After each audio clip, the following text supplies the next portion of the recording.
Welcome back to King Kong Personal Truck Stop. We got to talk about how you can survive the impending real estate crisis. But before we do that, check out the pinned comment if you want me to do your taxes, personal or business, for 2024. I am a certified public accountant with many years of experience doing tax preparation. And check out the pinned comment for my upcoming Statement of Cash Flow seminar, where I, a certified public accountant, that's right, CPA, better than you, will teach you and help you master the statement of cash flows next Wednesday, 7 p.m. Eastern. So let's talk about the impending real estate crisis that's happening.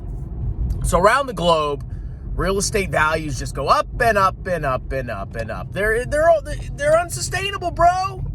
Okay? So we have this impending population crunch that is coming into the future. You know, people aren't having a lot of kids because it's hard or whatever. They're death cultists. And when you have a shrinking population, especially in the United States, I mean, we're about to stop immigration, bro, I think.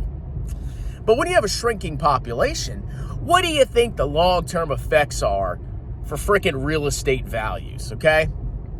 So what a lot of people worry about is that they're going to buy a home, they're going to take out a $300,000 loan, and in 20 years, their home is going to be worth, I don't know, $100,000. I mean, obviously, that's an extreme example.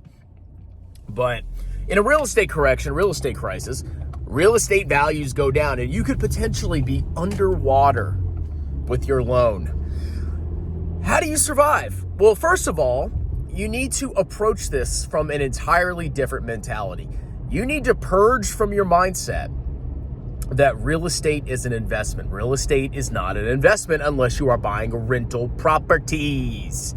If you are buying a home that you plan to live in, and you should live there forever, oh, by the way, it is not an investment. It does not generate real tangible net worth, only fake net worth called home equity, which would be annihilated in a real estate crisis.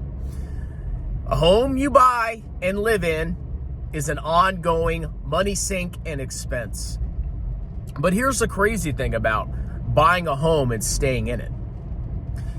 If you buy a forever home as your first purchase and not get a ton of house because somebody told you on TikTok to get a big house, that makes you a good person and rich and whatever.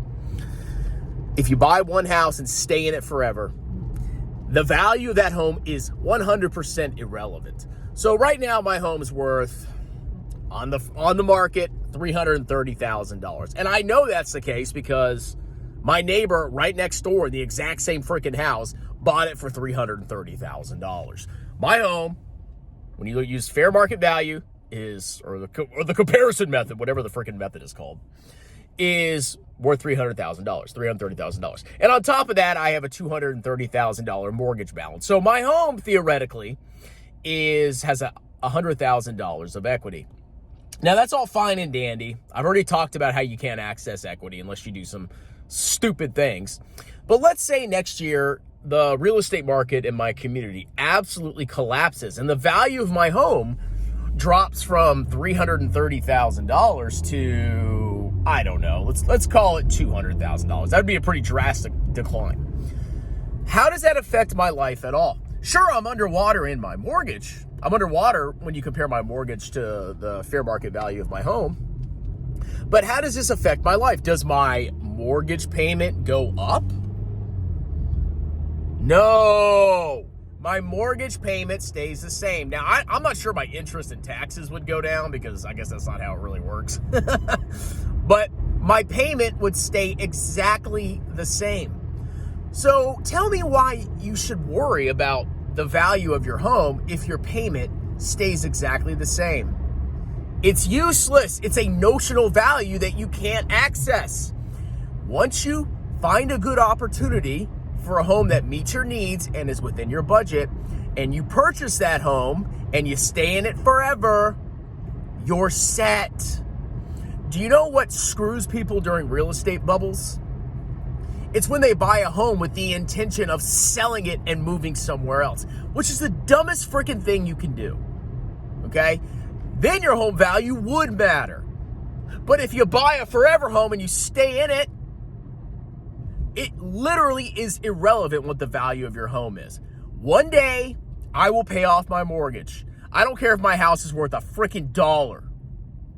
I don't care.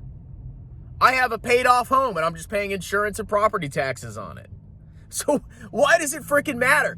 But all you dopes out there, see, like you're all about short-term gains and vertical lines. And you want to buy your home and you want the home value to go up and you want to feel, you pretend like you're wealthy because you have home equity, which is totally freaking useless. Totally useless. Okay. Oh, you've got home equity. Wow. Look at the big numbers on Zillow. Totally freaking worthless. But what y'all want to do is you want to buy a home. It appreciates because real estate always goes up apparently. And then you want to sell it and buy a bigger house, therefore increasing your freaking mortgage payment, which is the dumbest thing you could possibly do. Stop trying to play the game of house hopping, okay? It's a stupid game, and during times when real estate values are going up, you look like a genius. Oh, I bought a home and it went up.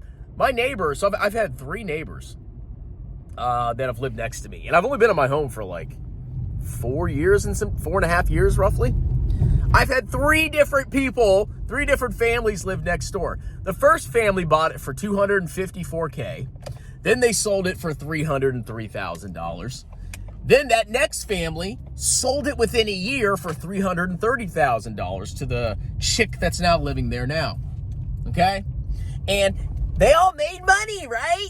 Well, not really, because number one, if you pay massive closing costs, which you probably will, you're not making a freaking profit, okay? Or if you do, you're making a tiny profit. And if you don't stay in your home for 2 years, guess what? You pay tax on the gain. The exclusion, the exemption for taxes doesn't apply if you don't live in the home for 2 years, 2 out of the last 5 years. So the neighbor that recently sold their home, they moved in, paid $303,000. Then they moved out a year later and they made $30K before closing costs and before taxes. I bet you they didn't make a freaking dime. Outrageous. Stop hopping homes. And if you're a real estate investor, you need to think of a real estate property. Like if you're a guy that likes to rent their home, you want to rent, you want to have a rental empire. You got to stop thinking of it as, oh, well, what's the value of my home going to be in 10 years? It's no, what rents are you going to collect forever in the future? What price are you paying now? And what are your future projected rental cash flows? And if that's the case, if that's what you focus on instead of the home's value, you can make better decisions. Instead of being a dope like all Americans were in the early 2000s, I'm going to buy a house, it's going to go up, and then I'm going to sell it, make a profit, and buy another house, and then... That's how you lose the game of real estate, okay? I'm set for life. Set for life. I locked in a home. My mortgage with before insurance and property taxes is $1,000.56. That's my mortgage. Forever.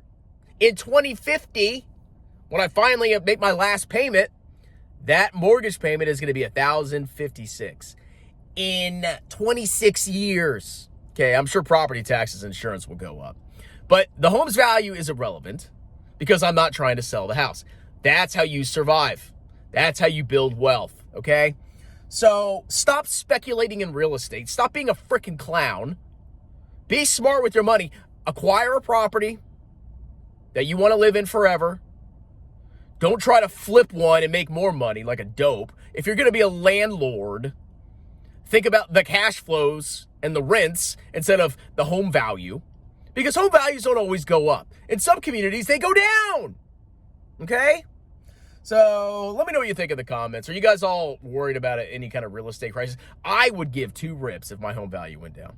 Would not give a freaking crap at all. Okay? Check out the pinned comment below. Let me do your taxes. Check out my seminar next Wednesday at 7 p.m. Eastern. And you guys have a wonderful, delicious day. Cheers.